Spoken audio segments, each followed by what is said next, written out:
my name's Genevieve. I'm 25 years old, and I fought a really tough battle with mental illness during my teenage years. I was around the age of 10 when I started really struggling with anxiety. I saw something on the news one night that triggered something inside of me. It was quite a graphic news piece about a murder, and I was really afraid that I was going to be the next victim. I think I was young and vulnerable, and ideas just went into my mind that I could be the next one that gets hurt. And so I guess over the next few nights, sleeping at night became really difficult for me. I was afraid that someone was going to get into my house, get into my room. And so to keep myself safe, I checked under my bed and I checked my cupboards and my curtains. And by doing this, I thought I was protecting myself, making sure no one was around. And as time went on, these behaviors became more ingrained. And if I didn't do them, I was really anxious and would spend nights screaming and be like, oh crap, I didn't check behind the door, like something terrible is going to happen tonight. And I started getting my parents involved and would have to walk around the house to make sure no one was around the house. And so it just kind of kept growing. It wasn't getting any less. It wasn't like a quick fear and I was over it. It just kept growing. And around the age of 12, it had become a huge part of my day. So originally it started as just something I'd do around bedtime, but then it incorporated into other parts of my day. And I was eventually diagnosed with obsessive compulsive disorder. And for me, it was around checking and counting. So I wasn't, you can ask my mum, I was not clean or tidy or afraid of germs. That wasn't what I was struggling with. It was all around counting and checking in order to protect myself and my family. And I think as I got older, my OCD gave me some sense of control, or I thought it did for some period of time. And then before I knew it, my OCD was so out of control that the way I see it is that I turned to something I thought I could control. Turns out I couldn't, because it took control over me, and that was food and exercise. And to fast forward to 2010, I was admitted to hospital. I was medically unstable with anorexia nervosa, and that was a really, really tough battle. I was unwell from the age of around 14 to 18 with anorexia, and the 15 to 16 was a really, really difficult time in that period. And from there, I kind of slowly got better. But yeah, now I am the co-founder of a mental health charity, which is just crazy. And I get to use my story and I guess my experiences and my struggles for good and to help other people who are going through a crappy time. Yeah, amazing. And that's obviously like the part of the reason why you started Voices of Hope was to share your story and support others.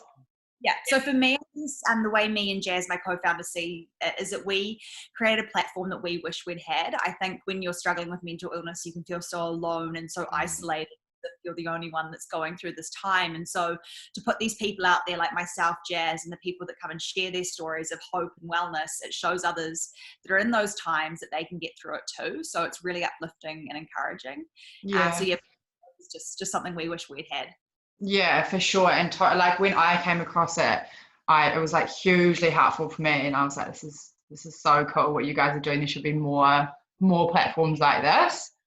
Yeah, I think stigma is such a big thing, and I'm a big believer the more people share and feel okay doing that, other people feel okay and able to share and the shame wash that way as well. Yeah, completely. And I mean, just in terms of that, like the stigma around mental health is obviously a massive hurdle in this country and a lot of other countries to mental health. So what's your kind of take on that? Like, what do you think is the biggest hurdle for our country in terms of that? I mean, obviously suicide is a huge issue in our country. There's a lot of people struggling with ill mental health. I know for me personally, I felt a lot of shame. I was really embarrassed to talk about my struggles because I thought it would interfere with my work, my jobs, my friendships. And so I think a lot of it comes down to education. People aren't really aware of what mental illness is and the impact it can have on people. I often talk about how good it will be when mental illness is treated just as openly and with as much compassion as physical illness. And education is a huge thing. I think there is a lack of support and awareness out there for individuals that are struggling, and so that's a major issue that we're struggling with too. But yeah, it breaks my heart. New Zealand's such a beautiful place, and yet there's so many in our country that are really struggling and kind of hard to find their place in the world. Yeah, exactly. And I think, I mean, like you say, like the whole physical health and mental health, there's just such a double standard around it. So like having conversations is so, so important. Was there any one particular thing or anything that stood out for you that was really helpful in your recovery, or was it a combination of things? I'd say a combination. I think for me, therapy was incredibly important. I had an incredible therapist, and finding kind of my team that I trusted and felt really supported by was important. So I had a great psychologist, dietitian, psychiatrist. I was lucky to be able to afford private care, which made a difference in my recovery. Not to say that people that are in the public system won't get that same love and support, because I actually did both. My hospital that was in the public system. But for me, yes, support network was huge. I have an incredible family.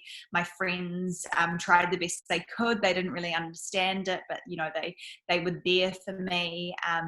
I did gratitude journaling. I found focusing on things that I was I was lucky to be able to do, or the things that I had to be grateful for, was really helpful in my journey as well. I journaled every day for about 2 years. And for me, it was about getting things out on paper. So it was almost like a release. It made me, I guess, just took everything out of my head and somewhere else, and so I wasn't a weight off my shoulders, so to say. So yeah, support network, family, therapy, medication was something that was really helpful for me. I know that's different for everyone, but it was really important in my case. So yeah, there was lots of things. I think time's a great healer as well. But yes, huge.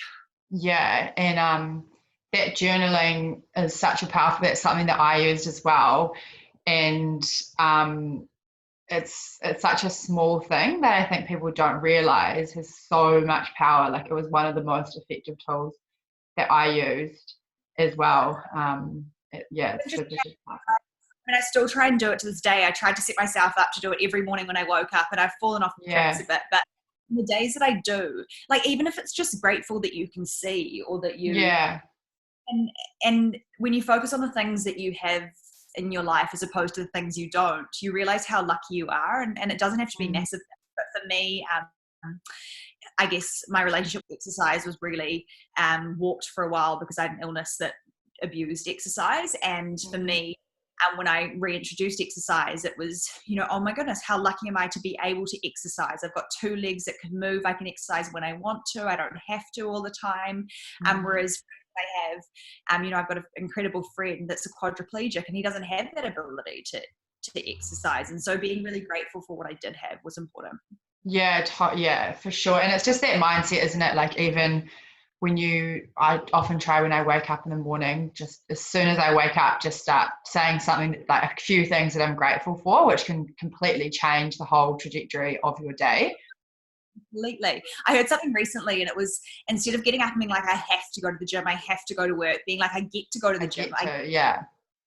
Putting the positive spin on it, because then you do, again, realize how lucky you are. Yeah, exactly. Is it something that you I guess have to manage and ensure that you're staying on top of, in terms of your everyday practices? Yeah. I mean, I don't think any more than the normal person. I'm a big believer. I mean, mental health is something we all have. And so I'm a big believer to focus on that. And so for me, I know that exercising, whether that's going for a walk or going for a run or doing a HIIT class, whatever it may be, and that varies, is incredible for my mental health. Yeah. So there are things, and I'm a big believer, like, I need a routine. I need structure in my day. I feel a bit floppy. And so I guess there are things that I do to manage my mental health or to support my mental health, but I think most people probably do. I don't feel like I'm having to manage my past illnesses on a daily basis. I feel very far from that. Yeah, it's just sort of become a part of your life, as it should for everyone. Yeah, completely. Do you... Sorry, keep going. I learned so many tools when I was unwell, and so anxiety is something I still struggle with. I'd be lying if I said I did not to nearly the extreme that I did, but I've got all the tools and techniques that I need to be able to get myself out of those anxious moments, because I've learned, I feel really lucky in that way too. And that's it, isn't it? Is just having those tools, which I mean, that's part of the reason, like I said before, why we started Mind School, is people don't have those tools. They lack those tools to do anything about it, and then that's when their mental health can kind of go on a downward spiral. Completely. And they don't have to be complicated either. Yeah, so simple. And so, do you, obviously we're a mindful meditation company, do you, or have you done any of that in the past or had any experience with that? I know you said you did journaling, which is a mindfulness practice. Have you done any other sorts of things like that? Not to the degree that I wish I had. I'm a big believer, like I know a lot of the benefits of meditation and mindfulness, and it's something that I've um, been wanting to put into practice for a long time. I know that when I was in the psych ward as a younger child, there was a mindfulness class that I did, and I think it was weekly, and it was really, really simple. It was kind of all about breathing and just Yeah. mindful, so to say. But for me, I remember that being quite helpful because it took me away from everything that was going on in here. So not to the degree that I wish I did. I know it's never too late to do. Mm. I think I was probably doing a lot more than I realized. But I never kind of sat down and was like, I'm going to meditate or I'm going to do some mindfulness techniques now. But there was a lot of that involved in my therapy, I think. Like advice for other people going through a tough time, or just advice for people trying to look after their mental health, what would you say to people like that? It's a big question. I think mental health, like I said before, is something we all have, and it's really important that we all stay for everyone. Like I said, exercise is really important for me, and so figuring out things that help you and lift you up. Like we talked about, gratitude is an incredible thing. So practicing simple things like that. I think having a strong support network around you is really important. And then for Yeah. those of you that are just knowing that there is help available. I know it can be hard to put your hand up and reach out for help, but there is help out there, and don't stop trying until you get the help you deserve. There's no shame. I felt a lot of shame in fighting a mental illness, but Mm. there's you're actually the bravest, strongest person if you're going through a battle with your mind 24/7. So, just don't give up until you get the help you deserve. And I think one of the biggest lessons I learned specifically about anxiety is that anxiety is just a feeling. It passes and it's not going Mm. to harm. I think when you're in the moment of feeling really uptight and anxious, it can feel like the whole world's going to collapse around you. But just breathe through that, and it's going to be okay. Yeah, for sure. I was having a conversation with my flatmates last night about anxiety actually, and I was saying the same thing, that it's just a feeling and it passes, and you feel like you're going to die, but you're not going to die. And you just have to just sit with it and breathe through it. My treatment actually, especially with my OCD, because by engaging in the behaviors like opening a door a few times, 3 or 4 times, whatever it may have been, I was instantly getting rid of that anxiety, but then it was feeding into the obsession and the compulsion. And so a big part of my therapy was having that compulsion or that thought that I needed to do that, and then not doing it and sitting with that awful anxiety. But what I learned Mm. is that it does pass, and it Mm. passes quicker each time you don't give in to that feeling. So yes, it's easier to give in to the urge sometimes, but it's not helping you in the long run. No, exactly. And so um, like, was there a certain turning point for you when you felt like you could start being open about your mental health? Or when did you start? Because obviously, like it starts with having a lot of shame and secrecy and you don't want to talk about it. When did you start just being like, screw it, I'm just going to start talking about it? Yeah, so it definitely wasn't overnight. Voices of Hope actually started before I was comfortable sharing my own experience. And I think it was that I think we'd filmed one video at that point before I decided I need to share. And I was like, this isn't fair that I'm bringing people in and asking them to share their stories if I don't feel Mm. comfortable doing that. And so I remember being in bed one night thinking of all the reasons I didn't want to, like I mentioned before, would this interfere with my work opportunities? Would my friends think I'm weird? Would people watch me when I ate every second? Would people, if I was at the gym, think I was unwell? All these Yeah. irrational but also very valid thoughts. And so I guess it was me thinking about the fact that if I was feeling that, then there'd be so many people feeling that too, and that I needed to be part of changing that. And so for me, it was quite dramatic. I contacted Jazz, my co-founder, and I was like, let's make a video. And so we made a video on my story, my own battle with mental illness. And I remember the morning that came out, and I was like lying in bed crying. I was like, my whole world's going to fall apart. Yeah.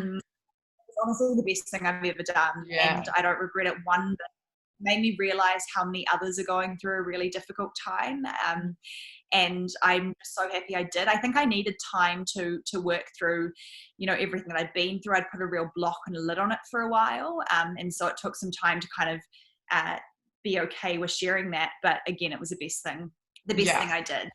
So for Yeah. me, it was story could help others feel safe and combat that shame that so many mental health sufferers feel. And it's amazing what happens when you do open up, like even like the people you meet, and you don't realize how many people are going through similar things to you. Even like this conversation here is just And girls from my school contacted me, and this was like 5 years, people that I'd grown up with, and people that I would never have expected. And that's the thing, you can never tell if someone's fighting mind, but it's a really powerful thing to be a person that people feel comfortable confiding in and feel safe talking to. And they never would have messaged me, put myself in a vulnerable position and shared my story. What's the best advice that you've ever received? Not even necessarily to do with mental health, just in life. The best advice I've ever received.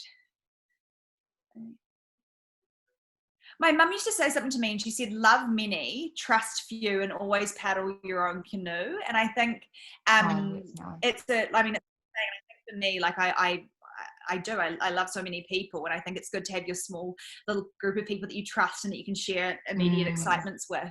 And just knowing them on, and I guess with the paddle canoe part, it's like knowing I'm on my own journey and focusing on that and never comparing myself to other people. So not sure where I was going with that, but that did come to mind. So I'm going to stick that. with that. Yeah, that is good. That's a good piece of advice, Mum, and so relevant now about like the canoe part, because I'm finding at the moment on social media, it's so hard looking at what everyone's doing and comparing yourself, and so it's actually quite stressful. So that's productive, and everyone's doing this and the next thing, but which I think, I heard something the other day, and it's like there are lots of people out there doing this, that, and the next thing, but for some people, being in the middle of an epidemic, in the middle of a pandemic, is enough as it is. You don't have to be doing 100.